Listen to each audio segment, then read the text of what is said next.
Hello అండి అందరికీ welcome to Padma Prasad vlogs. ఈరోజు పూజ అంటే చాలా ప్రశాంతంగా అయింది. అందులోనూ 10 సంవత్సరాలకు ఒకసారి వచ్చే అమ్మవారి అవతారం కదా, శ్రీ కాత్యాయని దేవి అమ్మవారండి. అమ్మవారికి ప్రసాదం కింద చక్కగా నిమ్మకాయ పులిహోర చేశాను. అమ్మవారు పూలు దీపాల కాంతుల్లో ఎంత నిండుగా ఉన్నారో కదా.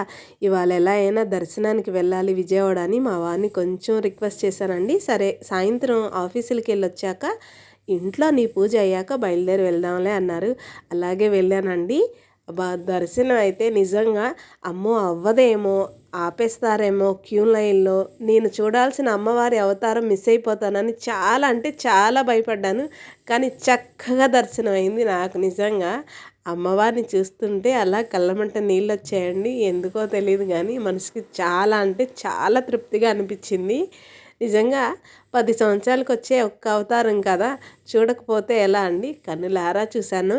ఇంకా ఆ జ్ఞాపకాలు కళల్లో అలాగే ఉన్నాయి. ఎంత బాగా దర్శనం అయిందో. ఇది వచ్చేసరికి సాయంత్రం పూజ అండి. సాయంత్రం పూజ కూడా ప్రశాంతంగా చేసుకున్నాకే గుడికి బయలుదేరాను.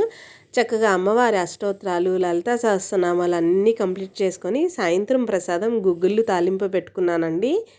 చక్కగా పూజ అయితే భలే ప్రశాంతంగా అయిపోయింది. పూజ అయ్యాక గబగబా రెడీ అయ్యి ఇక నేను ఈయన బయలుదేరాము. భలే అయిందండి దర్శనం మాత్రం. చాలా అంటే చాలా తృప్తిగా అనిపించింది. తిరిగి వస్తున్నప్పుడు వాన పడుతుంటే అమ్మవారి ఆశీస్సుల్లాగా అనిపించాయండి. ఉంటాను మరి.